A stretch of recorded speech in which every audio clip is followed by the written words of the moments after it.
Starcraft review of Zerg campaign. So we are talking about Starcraft 1, not a Brood War expansion, but standalone game. Zerg campaign is mainly about Sarah Kerrigan, and Sarah Kerrigan is of course appearing in first campaign, in Terran campaign, as a lieutenant of Arcturus Mensk, and Sarah Kerrigan is his lieutenant, his second in command. But the Zerg campaign is because the tragic loss of Sarah Kerrigan was the ending of Terran campaign. She was left on Tarsonis, and their government decided that she will be encapsulated in this chrysalis, and she will become his favorite servant, his second in command. And she will be known later as Queen of Blades and as Queen of all Zergs when Overmind will be destroyed at the ending of Protoss campaign. But the plot of Sarah is really interesting because at the beginning we are playing as Jim Raynor, and Jim Raynor is a servant, a marshal under Confederate dominion, under Confederate rule, and the Confederates are something like power of terrain in this sector of space, and the Confederacy is losing its war against Zerg, and because Zergs were unknown until the beginning of Starcraft, they were unknown to the terrain people, and terrains are just humans who were exiled from Earth, and they colonized this sector of space.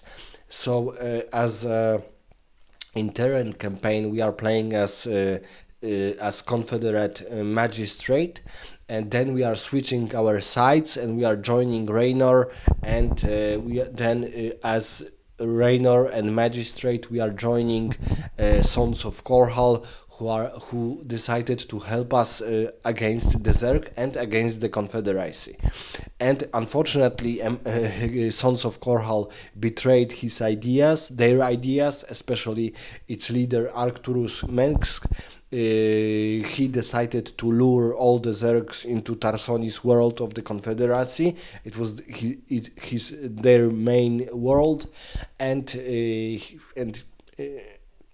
by this by this move, he slaughtered all Zerg, slaughtered and killed and devoured all people on Tarsonis, and he became but it was unknown to normal people that it was orders from Arcturus Menks, and he became a new emperor, and this new power of this new terrain power became known as terrain dominion. But the Zerg campaign is about Sarah Kerrigan, who was left on Tarsonis when Zergs were lured into this planet, and even Jim Raynor couldn't help her, and she became put into this chrysalis. There is even a new movie like a movie from Starcraft 2 times about this episode when Sarah is fighting alone on the planet, and she is left. She has been left alone on Tarsonis.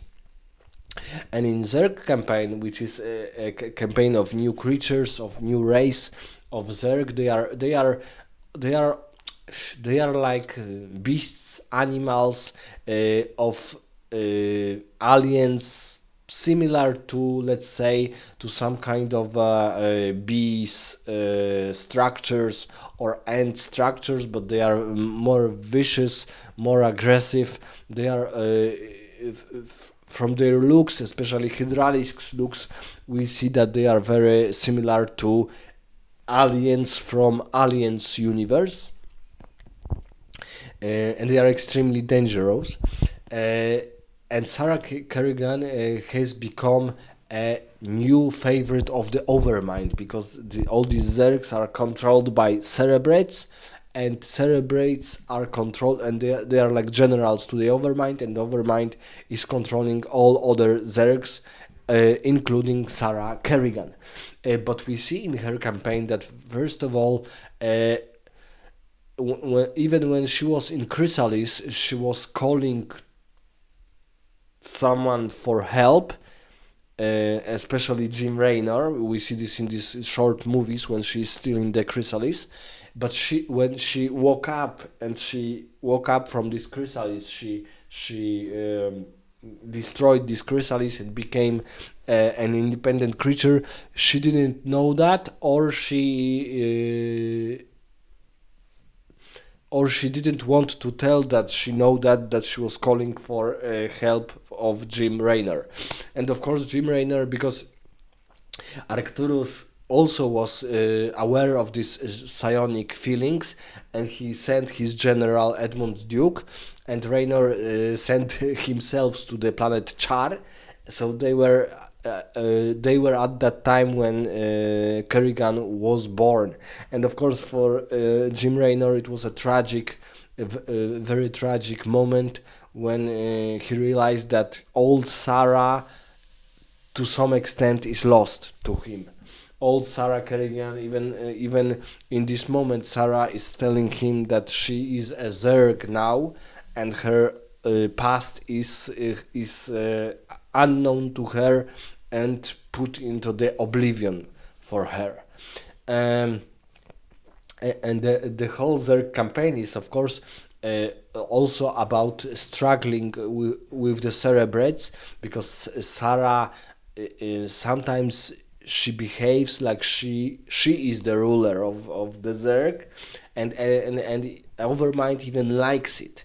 But other Cerebrates are a little bit aware of her behavior, of her bombastic, very maybe not bombastic, but very.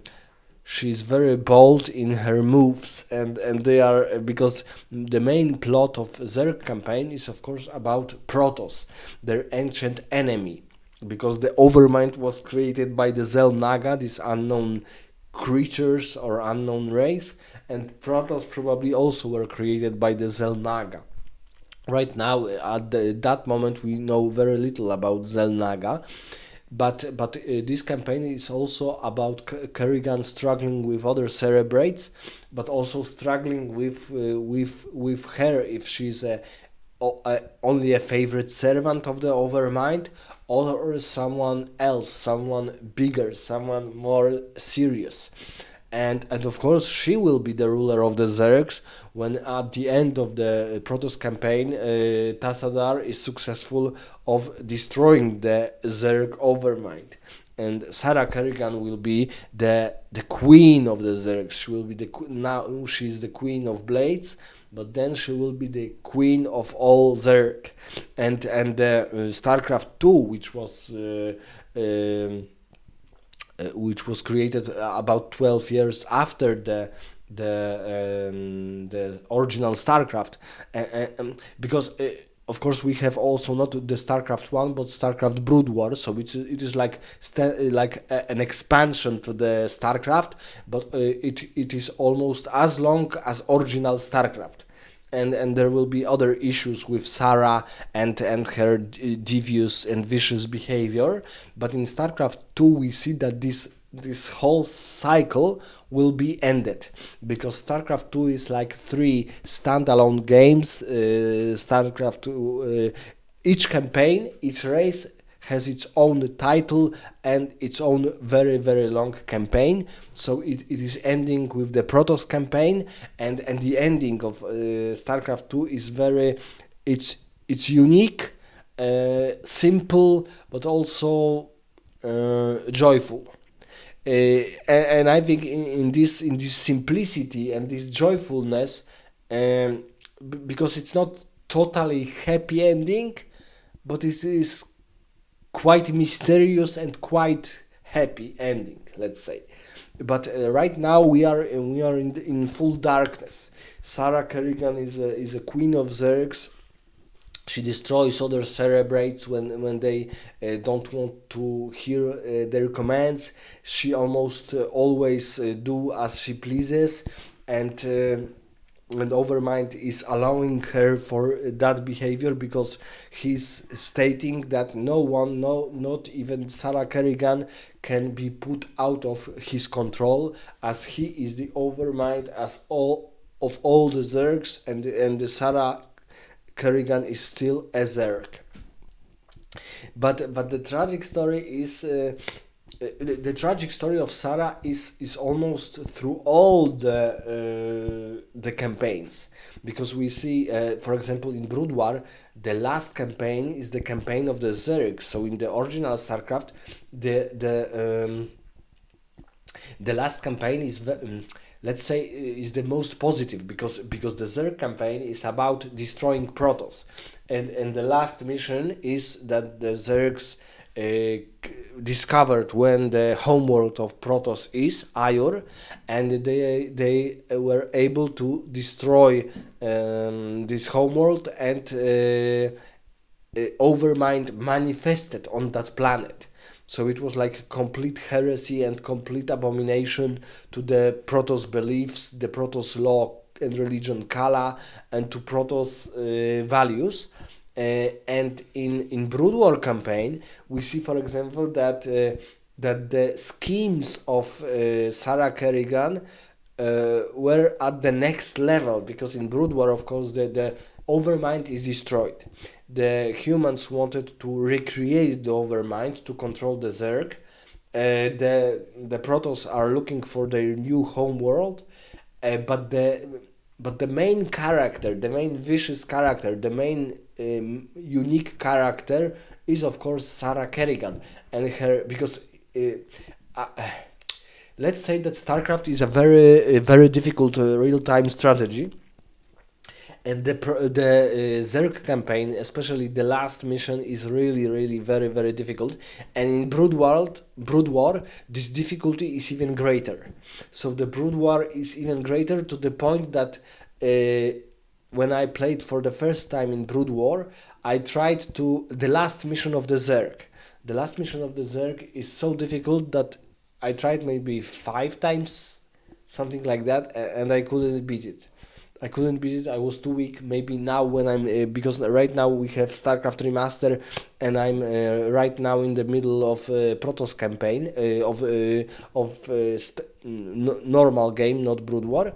But I'm curious if I will be able to, for example, do the last mission of the Zerg. And of course, the last mission of the Zerg in Brood War is showing us that, let's say, Kerrigan didn't win, but she has the upper hand. As Queen of Blades, as Queen of the Zergs have maybe not upper hand, because they decided to leave this sector of space, the Corpulu sector. But we see in StarCraft 2 that she is immediately appearing and doing havoc to all other worlds, Protoss and Terrain alike. So I would say that it is crucial for someone who wants to see whole story of Edmund Duke, General Edmund Duke, Jim Raynor, Zeratul, Artanis, Sarah Kerrigan, is to play original Starcraft Brood War expansion to the Starcraft 1, and then do all the campaigns of Starcraft 2. So the Terrain campaign, the Zerg campaign, and the Protoss campaign. And I think that even Nova missions can add something, because Nova missions are like standalone missions. There are about, I don't know, 6 of them. And I'm really curious why Blizzard didn't do another Starcraft. because it's even right now, because let's say the final campaign of Protoss was published in 2013. We have 2025, and we don't know anything about StarCraft 3.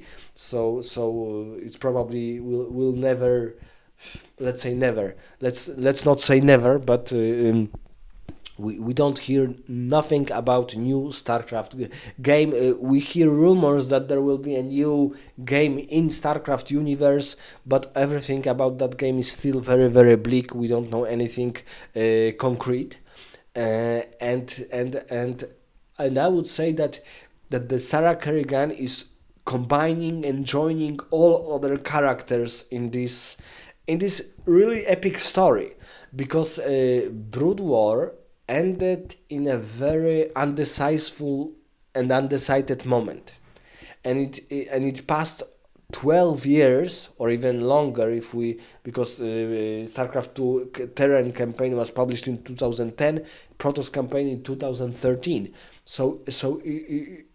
As fans, someone who was a fan of these characters and their plot, he needed to wait a very long time to to see what will happen, and I would say that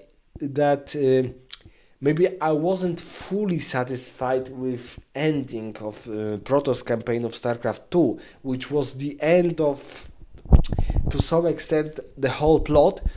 I was I was happy that it was a little bit mysterious, a little bit unknown, a little bit bleak, but also joyful and happy. So it was mysterious, mystical, joyful, and happy, and very simple. So I was really happy that they ended the ending of this epic story not in an epic way. It was very difficult, I think, to end, because epic story you could end in a very lame, bad uh, end, or in a very epic, enigmatic but epic, but also aristocratic way. But the ending of StarCraft 2 is very simple. It's a little bit mysterious and very simple and a little bit cute. So it was. I think it was very difficult for the plot, the narration, the directors of StarCraft 2 to end this whole epic journey, because campaigns and missions of StarCraft 1 and StarCraft Brood War, they are extremely difficult. You cannot change the difficulty, because in StarCraft 2 you can of course play as in casual, and you can only focus on main plots, characters, and so on. But in StarCraft 1 and Brood War you couldn't change the difficulty, even in the remaster edition. So it was extremely difficult, extremely difficult.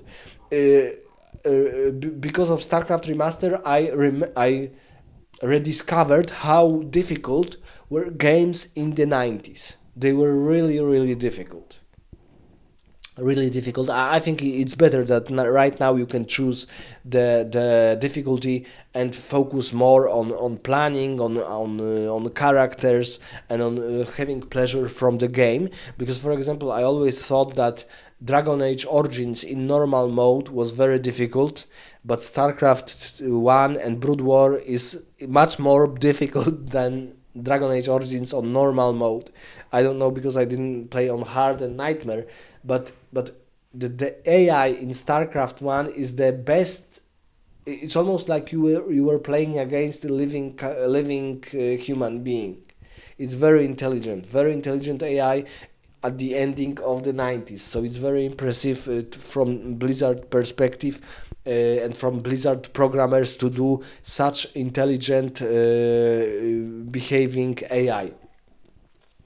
And I'm not sure if there are books in the StarCraft universe, but I would say that the Sarah Kerrigan plot right now for me it's even more important, because when I was about 13, 14 in 1998, and I didn't understand fully everything in StarCraft. and in Brood War even more, because English there was even more difficulty. It was more difficult. But right now, when I understand almost everything, the plot, the schemes, the story is far more important for me. So everyone who is thinking about replaying the original StarCraft and Brood War in remaster edition, I fully in full of my knowledge and my heart and my humble opinion, advised to purchase StarCraft Remaster, even on some promotions, and play it and see it, because I think that because when I played StarCraft 2, I almost forgotten what happened in StarCraft 1 and especially in Brood War. And right now, when I'm replaying StarCraft One and I'm in the middle of Protoss campaign, I see how important it is to know what happened in StarCraft One and Brood War to understand better and feel better playing StarCraft 2 all the campaigns. So let me know in the comments, do you agree that Sarah Kerrigan, and I think that Sarah Kerrigan is really, she was a really interesting character. All the characters were interesting. Jim Raynor was also very good character, but I would say that story of Sarah Kerrigan was tragic in this way, because Arcturus Mengsk saved her from laboratories of Terran Confederacy, because they have like special project of ghosts, so people who with telekinetic or psionic abilities, and that's why she's such impressive as a Zerg, and he saved her. Then he saved Raynor from the Confederacy prison ship. So he saved both of them, but then using them, he became an emperor, and his reign ended in a Zerg campaign in StarCraft 2. So it was really marvelous to see how those three characters, Mengsk, Sarah Kerrigan, and Jim Raynor, are fighting with each other. Sometimes they are cooperating. So, for example, Mengsk is cooperating with Jim Raynor in Brood War to some extent, and it was really impressive to see how good was Blizzard at that time. Because right now we almost not seeing anything from Blizzard. The only last very good game was Hearthstone and it was published in 2014. And after that, no other games. So for 10 years, we didn't see any good game from Blizzard with good plot, with good narration, with impressive characters. Because we have Warcraft universe, we have World of Warcraft universe, very good characters. They are also implemented in the Hearthstone, but I think that StarCraft, the campaign of Protoss was the last, and then Nova missions were the last remnants of impressive narration in games by Blizzard. It is almost like a curse, because now right now we see that BioWare has the same problem. After Dragon Age Inquisition, all of these studio games, BioWare games, like Anthem, like Mass Effect Andromeda, like Dragon Age Vanguard, they are all medi-core games. And Blizzard has this curse also, because, for example, they published Overwatch, then they remake it as Overwatch 2, they made Diablo Immortal, they made Diablo 4, but all of these games, besides Diablo 2 Resurrected, but Diablo 2 Resurrected was not done by Blizzard. It was remake by other studio. So after final campaign of Protoss, ending the StarCraft plot, the StarCraft universe plot of these characters, no other good game was published by Blizzard. And I know what is happening, because BioWare has the same problem. I think that the only studio which is making games who are on the same level as they were in the past is Gearbox with their Borderlands series and Rockstar Games with their GTA series. But they are more these games are more they still have sometimes even impressive characters, but they are more on the side of not being RPG games, but rather action games with RPG elements. And Blizzard and BioWare did and made some extremely good adventure action RPG games or fully RPG games or like real time strategy games, because I'm not